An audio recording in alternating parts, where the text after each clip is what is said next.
ಎಲ್ಲರಿಗೂ ನಮಸ್ಕಾರ. ವಿದ್ಯಾರ್ಥಿಗಳೇ, 2022-23 ಶೈಕ್ಷಣಿಕ ವರ್ಷವನ್ನು ಕಲಿಕಾ ಚೇತರಿಕೆ ವರ್ಷ ಎಂದು ಘೋಷಿಸಿದ್ದಾರೆ. ಎಲ್ಲ ಮಕ್ಕಳಿಗೂ ಪುಸ್ತಕಗಳನ್ನು ಕೊಟ್ಟರೂ ಕೂಡ ಕಲಿಕಾ ಹಾಳೆಗಳನ್ನು ಉಪಯೋಗಿಸಿಕೊಂಡು ಸಂದರ್ಭಾನುಸಾರವಾಗಿ ಪಾಠಗಳನ್ನು ಕೂಡ ಹೇಳುತ್ತಾರೆ. ಹಾಗಾದರೆ ನಾನು ನಿಮಗೆ ಇಂದು ಹಿಂದಿ ವಿಷಯದ ಕಲಿಕಾ ಹಾಳೆಗಳ ಪ್ರಶ್ನೋತ್ತರಗಳನ್ನು ಹೇಗೆ ಬಿಡಿಸುವುದು ಎಂಬುದನ್ನು ತಿಳಿಸಿಕೊಡುತ್ತೇನೆ.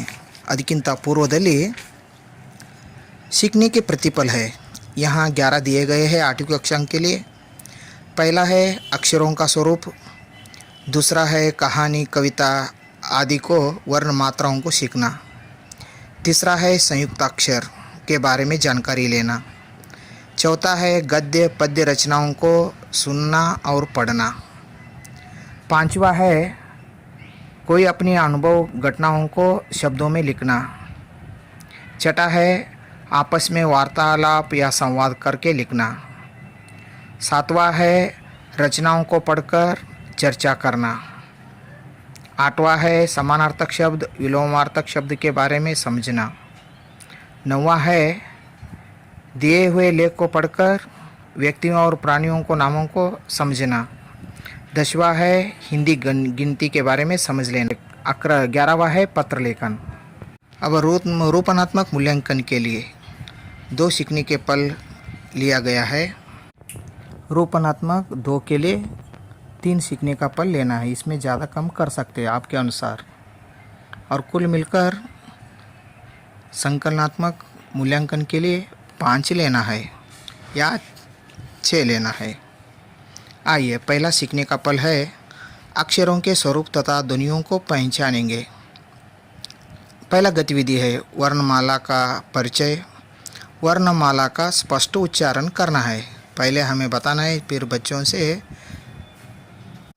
स्पष्ट रूप से कहने के लिए बताना है.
अभ्यास 1.1 वर्णों के उच्चारण करते हुए वर्णमाला पूर्ण कीजिए.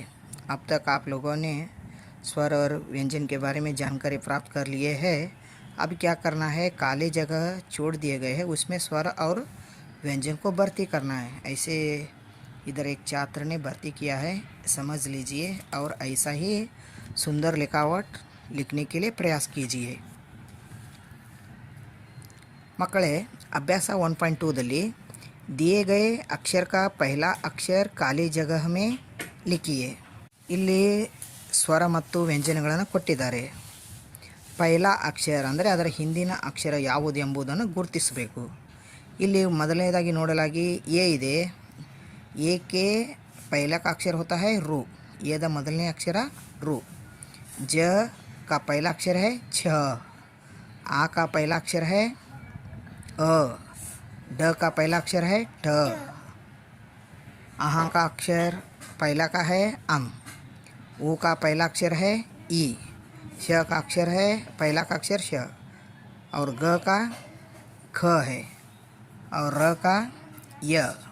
छ का ह है. ब के पहले म के पहले ब है. ह का पहले स है. व का पहले ल है. औ के पहले ओ आता है. और प का पहले फ फ आता है, न का पहले ध। ऐसे पहले अक्षरों को समझकर लिखना है और सोचिए। वर्णों के अलग अलग चार्ट बनाकर कक्षा में प्रदर्शित करें। बच्चों को वर्ण यानी स्वर और व्यंजन को लिखकर लाने के लिए बताना है और वही चार्ट को कक्षा में सजाना है। आपके साथियों के साथ वर्णों का खेल के लिए गतिविधि 2 ಸ್ವರ और ವ್ಯಂಜನों का ಪರಿಚಯ। ಈ ಗತಿವಿಧಿಗಳನ್ನು ಹಾಳೆಗಳನ್ನು ಬರೆಸಿಕೊಂಡು ಮಕ್ಕಳ ಕೃತಿ ಸಂಪುಟದಲ್ಲಿ ಇದನ್ನು ಹಾಳೆಯನ್ನು ಇಡ್ಬೋದು. ಇಲ್ಲಾಂದರೆ ಪುಸ್ತಕ ಸಿಗದಿದ್ದರೆ ಒಂದು ಪೇಜ್ನಲ್ಲಿ ಅಥವಾ ರೂಲ್ ಪೇಪರ್ದಲ್ಲಿ ಯಾವುದಾದ್ರೂ ಒಂದು ಉಪಯೋಗವನ್ನು ಮಾಡಿಕೊಂಡು ಬರೆಯಲಿಕ್ಕೆ ಮಗುವಿಗೆ ಹೇಳಬೇಕು. ಇಲ್ಲಿ गतिविधि 2ರಲ್ಲಿ स्वर और व्यंजनाक्षरों का परिचय देना है। अभ्यास, नीचे दिए गए वर्णों को सही क्रम में लिखिए। त ವರ್ಗವನ್ನು ಹೇಗೆ ಬರೆಯಬೇಕು? ಇಲ್ಲಿ ಕೊಡಲಾಗಿದೆ ತ, ನ, ತ, ದ, ದ ಕೊಟ್ಟಿದ್ದಾರೆ. ಇದು ಸರಿಯಾದ ಕ್ರಮ ತ, ಥ, ದ, ಧ, ನ. ಇನ್ನು ಇಲ್ಲಿ ಅವರ್ಗೀಯ ವ್ಯಂಜನವನ್ನು ಕೊಟ್ಟಿದ್ದಾರೆ. ವ, ಯ, ಲ, ಶ, ರ ಕೊಟ್ಟಿದ್ದಾರೆ. ಇದನ್ನು ಅನುಕ್ರಮವಾಗಿ ಜೋಡಿಸಿದರೆ ಯ, ರ, ಲ, ವ, ಶ. ಅಭ್ಯಾಸ 1.4ರಲ್ಲಿ ಸ್ವರಾಕ್ಷರೋं का उच्चारण करते हुए लिखिए. ಇವುಗಳನ್ನು ಈಗಾಗಲೇ ಅಭ್ಯಾಸ 1ರಲ್ಲಿ ಓದಿದ್ದೀರಾ. ಸ್ವರಗಳನ್ನು ಅದಿಂದ ಅಮಹಾವರೆಗೆ ಹೇಗೆ ಬರೆಯಬೇಕೆಂಬುದು ಕೂಡ ಗೊತ್ತಿದೆ. ಇಲ್ಲಿ ಒಂದು ಲೈನನ್ನು ಕೊಟ್ಟಿದ್ದಾರೆ, ಸುಂದರವಾಗಿ ಮಕ್ಕಳಿಗೆ ಬರೆಯಲು ಹೇಳಬೇಕು. ಅಭ್ಯಾಸ 1.5 ವ್ಯಂಜನಾಕ್ಷರೋं को पढ़ते हुए लिखिए. ಇಲ್ಲಿ ವ್ಯಂಜನಗಳನ್ನು ಕೊಟ್ಟಿದ್ದಾರೆ, ಕಾಲಮ್ಗಳು ಕೂಡ ಇದ್ದಾವೆ.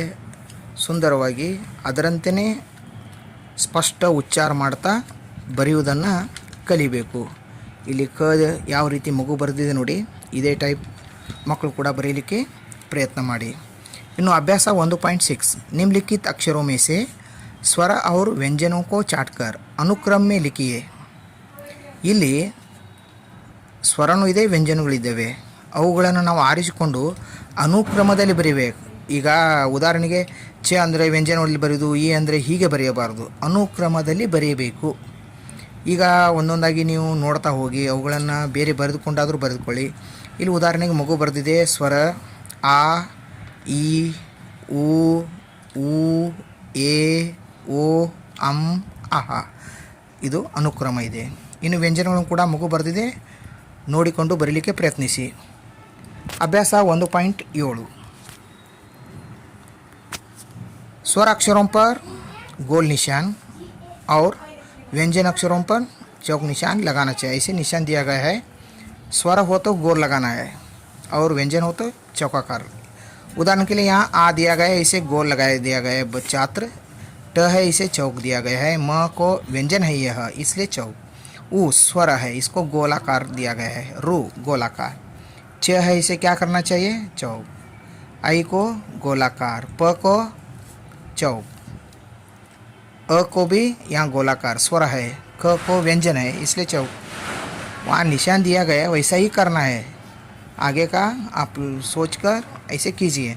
यहाँ शिक्षक का प्रतिपुष्टि है.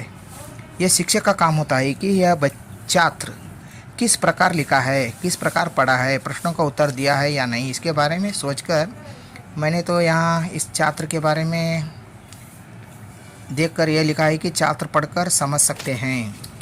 मैंने स्वर व्यंजन को देखा और व्यंजनों को भी समझ सकता है, इसलिए समझ सकता है लिख गया. गतिविधियाँ 3 है संयुक्त अक्षरों की पहचान. संयुक्त अक्षर अभ्यास 1.8 ಇದೆ. संयुक्त अक्षरों को पढ़िए और लिखिए. ಕ್ಷ, ತ್ರ, ಜ್ಞ, ಸ್ರ. ಈ 4 ಅಕ್ಷರಗಳನ್ನು ಸ್ಪಷ್ಟವಾಗಿ ಬರೆಯಲಿಕ್ಕೆ ಪ್ರಯತ್ನಿಸಬೇಕು. अभ्यास 1.9 नमूने के अनुसार संयुक्त अक्षर वाले अन्य शब्द लिखिए. ಇಲ್ಲಿ ಸಂಯುಕ್ತ ಅಕ್ಷರಗಳನ್ನು ಕೊಟ್ಟಿದ್ದಾರೆ, ಅವುಗಳನ್ನು ಸಂಯುಕ್ತ ಅಕ್ಷರ ಶಬ್ದಗಳನ್ನು ತಯಾರಿಸಬೇಕು. ಉದಾಹರಣೆಗೆ ಕೊಟ್ಟಿದ್ದಾರೆ ರಕ್ಷಕ, ಕ್ಷತ್ರಿಯ, ಜ್ಞಾನಿ, ಶ್ರವಣ ಇತ್ಯಾದಿಗಳನ್ನು ಕೊಟ್ಟಿದ್ದಾರೆ. ಇನ್ನು ಇಲ್ಲಿ 10 ಲೈನ್ಗಳನ್ನು ಕೊಟ್ಟಿದ್ದಾರೆ, ಅವುಗಳನ್ನು ನೀವು ಬರೆಯಬೇಕು. ಇಲ್ಲಿ ಉದಾಹರಣೆಗೆ ಮಗು ಬರೆದಿದೆ ಭಕ್ಷಕ, ಇಲ್ಲಿ ನೋಡಿ ಕ್ಷ ಬಂದಿದೆ. ರಾಕ್ಷಸ, ಇಲ್ಲಿ ಕೂಡ ಕ್ಷ ಬಂದಿದೆ. ಶ್ರೀಮಾನ್, ಸ್ರ ಬಂದಿದೆ. ಅಜ್ಞಾನಿ, ಜ್ಞ ಬಂದಿದೆ. ಶ್ರಮಿಕ, ಸ್ರ ಬಂದಿದೆ. ಕಕ್ಷ, ಕ್ಷ ಬಂದಿದೆ. ಪತ್ರ ತ್ರ ಬಂದಿದೆ, ನೇತ್ರ ತ್ರ ಬಂದಿದೆ, ಯಜ್ಞ ಯಜ್ಞ ಪರಿಶ್ರಮ ಸ್ರ ಇದೆ. ಮೂಲ್ಯಾಂಕನ ಗತಿವಿಧಿ ಇದನ್ನು ಬೇಕಾದರೆ ತಾವು ಕಲಿಕಾ ಹಾಳೆಯಾಗಿ ಅಥವಾ ಕೃತಿ ಸಂಪುಟದಲ್ಲಿ ಇಡಬಹುದು. नमूने के अनुसार 2 अक्षर वाले सरल शब्द लिखिए. यहाँ छात्र कुछ शब्द लिखा गया है लेकिन ऐसा ही लिखना नहीं है. ಇಲ್ಲಿ ಬರೆದಂಥ ಇವನ್ನೇ ಬರೀಬೇಕಂತೇನಿಲ್ಲ. ನಿಮಗೆ ಬೇಕಾದನ್ನು ಬೇರೆ ಬೇರೆ ಶಬ್ದಗಳನ್ನು ಕೂಡ ಬರೀಬಹುದು. ಇಲ್ಲಿ ಜಲ ಇದೆ, ಇಲ್ಲಿ ಫಲ ಇದೆ. ಅದೇ ಥರನಾಗಿ ಮಗು ಇಲ್ಲಿ ಬರೆದಿದೆ ಸರಳ ಅಕ್ಷರ. ಇಲ್ಲಿ ಪ್ರಾಸಬದ್ಧವಾಗಿಯೇ ಬರೀಬೇಕು ಅಂತ ಏನಿಲ್ಲ. ಇಲ್ಲಿ ಬರೆದಂಥ ಮಗು ನಲ, ಕಲ, ಘರ್, ಹಲ್, ಥಲ್, ದನ್ ಇತ್ಯಾದಿ ಶಬ್ದಗಳನ್ನು ಬರೆದಿದ್ದಾಳೆ. ನೀವು ಕೂಡ ಬರೆಯಲು ಪ್ರಯತ್ನಿಸಿ ಮಕ್ಕಳೇ. ಸರಿ, ಹಾಗಾದರೆ ಮುಂದೆ ಹೋಗೋಣವಾ. ಎರಡನೇದು ವ್ಯಂಜನ ಅಕ್ಷರಕ್ಕೂ ಪೂರ್ಣ ಕೀಜಿಯೇ. ಈಗಾಗಲೇ ಅಭ್ಯಾಸ 1.1ರಲ್ಲಿ ಬರೆದಿದ್ದೀರಾ. ವ್ಯಂಜನಗಳನ್ನು ಬರೆದಿದ್ದೀರಿ. ಅವುಗಳನ್ನು ಇಲ್ಲಿ ಕ ಕೊಟ್ಟಿದ್ದಾರೆ, ಇಲ್ಲಿ ಸಿರ ಕೊಟ್ಟಿದ್ದಾರೆ. ಈ ಮಧ್ಯದಲ್ಲಿರ್ತಕ್ಕಂಥ ಇವೆಲ್ಲವುಗಳನ್ನು ಚೆನ್ನಾಗಿ ಬರೀಬೇಕು. ಯಾರು ಚೆನ್ನಾಗಿ ಬರೆದಿರ್ತಾರೆ ಇಲ್ಲಿ ಶಿಕ್ಷಕ ಪ್ರತಿಪೃಷ್ಟಿಯಲ್ಲಿ ಬರೆದಿದ್ದಾರೆ ಛಾತ್ರ ಪಡ್ನೆ ಮೇ ಸಕ್ಷಮ ಹೇ. ಯಾಕಂದರೆ ಮಗು ಪೂರ್ಣ ಓದಿದೆ, ಹೀಗಾಗಿ ಈ ಮಗು ತಿಳಿದುಕೊಂಡಿದೆ, ಹೀಗಾಗಿ ಬರೆದಿದ್ದಾರೆ. ಸೋಚಿಯೇ ಅಧ್ಯಾಪಕ ಕಿ ಸಹಾಯತಾ ಸೆ ಕಕ್ಷಾ ಕೆ ಬಾಹರ್ ವರ್ಣಮಾಲಾओं के खेल खेले. ಈಗಾಗಲೇ ನೀವು ಮಕ್ಕಳಿಂದ ಸ್ವರ ವ್ಯಂಜನಗಳನ್ನು ಅನಿಸೋದನ್ನು ಕಲಿಸಿರ್ಬೋದು. ಸ್ಪಷ್ಟವಾಗಿ ಹೇಳಲು ಬರಬೇಕು ಮತ್ತು ಬರೆಯಲು ಕೂಡ ಬರಬೇಕು. ಅದರ ಉದ್ದೇಶವೇ ಕಲಿಕಾ ಚೇತರಿಕೆ. ಎರಡನೇ ಸೂಚನೆ ಇದೆ वर्णमाला के रंगीन चार्ट बनाकर लाए तथा उनसे अपनी कक्षा को सजाए. ಈಗಾಗಲೇ ಹಿಂದಿ ಅಧ್ಯಾಪಕರು ಕೂಡ ಅನೇಕ ಸ್ವರ ವ್ಯಂಜನಗಳ ಬಣ್ಣದ ಚಾರ್ಟ್ಗಳನ್ನು ಮಾಡಿಸಿದ್ದೀರಾ. ಮಕ್ಕಳಿಂದ ಕೂಡ ಮಾಡಿಸಿ ವಿಷಯದ ಬಗ್ಗೆ ತಿಳಿದುಕೊಳ್ಳಲು ಸಹಾಯ ಮಾಡಬೇಕು. ಇನ್ನು ಕೊನೆಗೆ सीखने के प्रतिफल आत्मसात करने के संबंध में छात्र के मूल्यांकन स्तर. ಇದು ಎಲ್ಲ ಶಿಕ್ಷಕರು ಮಾಡಬೇಕಾಗಿದ್ದಂಥ ಮುಖ್ಯವಾಗಿದ್ದು ಸ್ತರಗಳು. ಯಾ 5 ಸ್ತರ, ಇಲ್ಲಿ 5 ಸ್ತರಗಳನ್ನು ಕೊಟ್ಟಿದ್ದಾರೆ. ಒಂದನೇದು ಸಿಕ್ನೆ ಕಿ ಕೋಶಿಶ್ ಕರ್ ರಹಾ ಹೈ. ಯಾವ ಮಗು ಬರೀಲಿ ಬಿಡಲಿ, ಅವನು ಶಾಲೆಗೆ ಬರ್ತಾ ಇದ್ದಾನೆ ಅಂದರೆ, ಮಗು ಬರಿತಾ ಇದೆ ಅಂದರೆ ಇದು 1ನೇ ಸ್ತರ ಒಂದು. ಎರಡನೇದು ಸೀಖ್ ರಹಾ ಹೈ. ಮಗು ಶಾಲೆ ಮಧ್ಯದಲ್ಲಿ ತಪ್ಪಿಸ್ತೇನೆ ಇಲ್ಲ, ಅವನು ಬರಿತಾ ಇದ್ದಾನೆ, ಸ್ವಲ್ಪ ಬಿಡ್ತಾ ಇದ್ದಾನೆ, ಕಲಿಲಿಕ್ಕೆ ಪ್ರಯತ್ನವನ್ನು ಮಾಡ್ತಾ ಇದ್ದಾನೆ. तीसरा स्तर है सीखने में प्रगति नज़र आ रही है. ಕೆಲವೊಂದು ತಪ್ಪುಗಳನ್ನು ಹೇಳ್ತಾ ಇದ್ದಾನೆ, ಕೆಲವೊಂದು ಕರೆಕ್ಟಾಗಿ ಹೇಳ್ತಾ ಇದ್ದಾನೆ, ಅವನಲ್ಲಿ ಒಂದು ಸ್ವಲ್ಪ ಪ್ರಗತಿ ಕಾಣ್ತಾ ಇದೆ. 4ನೇದು ಸ್ತರ ಇದೆ ಸಮಜ್ ಕರ್ ಸಿಕ್ಕಾ ಹೈ. ತಿಳಿದುಕೊಂಡು ಓದ್ತಾ ಇದ್ದಾನೆ. 5वां स्तर है सीखने के प्रतिफल को समझकर नियमित रूप से अपनी भाषा में प्रयोग कर रहा है. ಈ 5 ಸ್ತರಗಳನ್ನು ನೋಡಿದಾಗ ಮಗು ಯಾವ ಸ್ತರದಲ್ಲಿದೆ ಅದನ್ನು ನೋಡಿ ಪ್ರಾಪ್ತ ಸ್ತರ ಹಾಕಬೇಕು. ಸ್ತರಕ್ಕೆ ಅನುಸಾರ ರಂಗ ಬರಿಯೇ. ಇಲ್ಲಿ ಬಣ್ಣವನ್ನು ಹಾಕ್ಬೋದು, ಇಲ್ಲಾಂದರೆ 5ನೇ ಸ್ತರ ಅಂತ ಬರೀಬೋದು. ಶಿಕ್ಷಕರು ಇದರ ಪ್ರೊಫೈಲನ್ನು ತಮ್ಮ ವೈಯಕ್ತಿಕ ಅಂಕವಹಿಯಲ್ಲಿ ಅನುಕ್ರಮ, ಮಗುವಿನ ಹೆಸರು, ಆ ನಂತರ 1ನೇದು ಯಾವ ಸಿಕ್ನೆ ಕಪ್ಪಲ್ ಇದೆ ಅದನ್ನು ಬರೆದು, ತದನಂತರ ಈ ಸ್ತರಗಳನ್ನು ಹಾಕಿ ಆ ಮಗುವಿನ ಸ್ತರವನ್ನು ಬರೆದು ಇಟ್ಟರೆ ಇದು ಒಂದು ನಮೂನೆ ತಯಾರಿಸ್ಬೋದು. ಕೊನೆಗೆ ಶಿಕ್ಷಕರ ಹಸ್ತಾಕ್ಷರ ಇದೆ, ಮಗುವಿನ ಹಾಳೆಯಲ್ಲಿ ಸಹಿ ಮಾಡಬೇಕು. ಇಲ್ಲಿ ಅಭಿಭಾವಕಿ ಹಸ್ತಾಕ್ಷರ ಇದೆ, ತಂದೆ ತಾಯಿ ಅಥವಾ ಪೋಷಕರು ಯಾರಿದ್ದಾರೆ ಅವ್ರಿಗೆ ಹೇಳಬೇಕು, ಸಹಿ ಮಾಡಬೇಕು. ಅವರು ಕಡಿಮೆ ಮಗು ಒಂದು ವೇಳೆ 1ನೇ ಸ್ತರದಲ್ಲಿದ್ದ, 2ನೇ ಸ್ತರದಿಂದ ತಂದೆ ತಾಯಿಗಳು ಕೂಡ ಸಭೆಯಲ್ಲಿ, ತಾಯಂದಿರ ಸಭೆಯಾಗಲಿ ಪಾಲಕರ ಸಭೆಯಲ್ಲಿ ಕರೆದು ಇದನ್ನು ಹೇಳೋದನ್ನು ತಂದೆ ತಾಯಿಗೆ ಮನದಟ್ಟಾಗಿ ಮಾಡಿದರೆ ಮಗುವಿನ ಓದಿನಲ್ಲಿ ಕೂಡ ನಾವು ಪ್ರಗತಿಯನ್ನು ಸಾಧಿಸಬಹುದು. ಇಲ್ಲಿ ಅಧ್ಯಾಪಕರ ಸಹಿ ಇದೆ, ವಿಡಿಯೋದಲ್ಲಿ ಕಟ್ ಮಾಡಲಾಗಿದೆ, ಅದನ್ನು ಕೂಡ ತಾವು ಗಮನಿಸಿ ಮಾಡಿದರೆ ತುಂಬ ಒಳ್ಳೆಯದು. ಈ ಒಂದು ವಿಡಿಯೋ ತಮಗೆ ಇಷ್ಟವಾದರೆ ತಮ್ಮ ಮಕ್ಕಳಿಗೆ 8ನೇ ವರ್ಗದ ವಿದ್ಯಾರ್ಥಿಗಳಿಗೆ ಅನುಕೂಲವಾಗುತ್ತದೆ ಅಂತ ತಿಳಿದು ಮುಗಿಸ್ತಾ ಇದ್ದೇನೆ. ಧನ್ಯವಾದಗಳು. ತಮ್ಮ ಪ್ರೀತಿಯ ಅನಿಲ್ ಸಿಂಗ್ ಹಜೇರಿ.